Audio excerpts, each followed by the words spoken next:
Hi guys, this is part 2 of simple subject and simple predicate, finding nouns and verbs. So what is a simple predicate?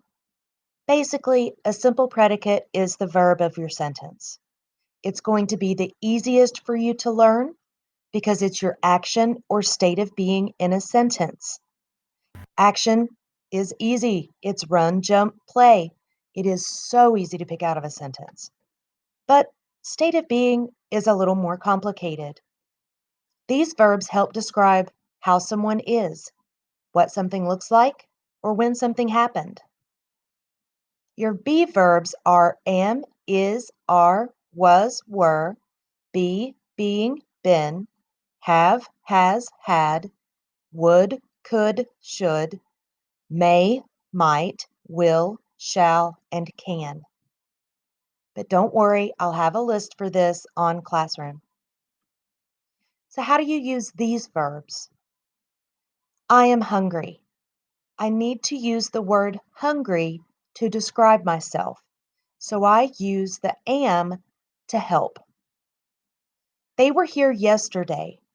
They're not actively doing anything. I just need to tell you what happened yesterday. So I use the word were to help tell you that it's in the past. My favorite pen is pink.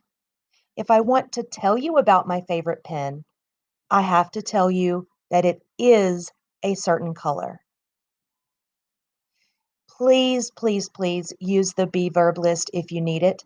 I'm going to attach it to save on your Chromebook, and you can use it whenever you need to. Think of it as a cheat sheet. It does not bother me a bit, okay? The tricky thing about these verbs is that there isn't an action. So if you read the sentence and you don't see a verb, back up, look at the list of your be verbs, and chances are it's one of those. So we're going to use the same sentences as before. Scary movies are my favorite.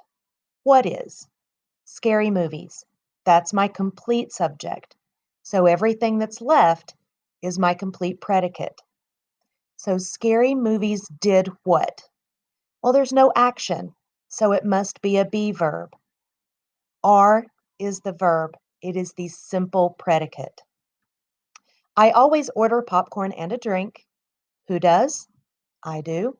So always order popcorn and a drink is my complete predicate. So what do I do? I order. My friends like the back seats, but I prefer the middle. Who? My friends and I. That means everything else is my complete predicate. And what do my friends do? They like. What do? I prefer. So anytime you have a subject, you will have a verb. So if you find a compound subject like this, make sure that there's not a second verb, okay? Both of my dogs are Shih Tzus. We said that both of my dogs is my complete subject. So my complete predicate is are Shih Tzus. And evidently there's not an action because they're not doing something. I'm giving you their state of being. So are is my verb. So what are we going to do now? I want you to log into IXL and complete the 8th grade Z3 and Z4 on simple and compound subjects and predicates. And as always, remember that you can email me with questions or if you need help. Good luck!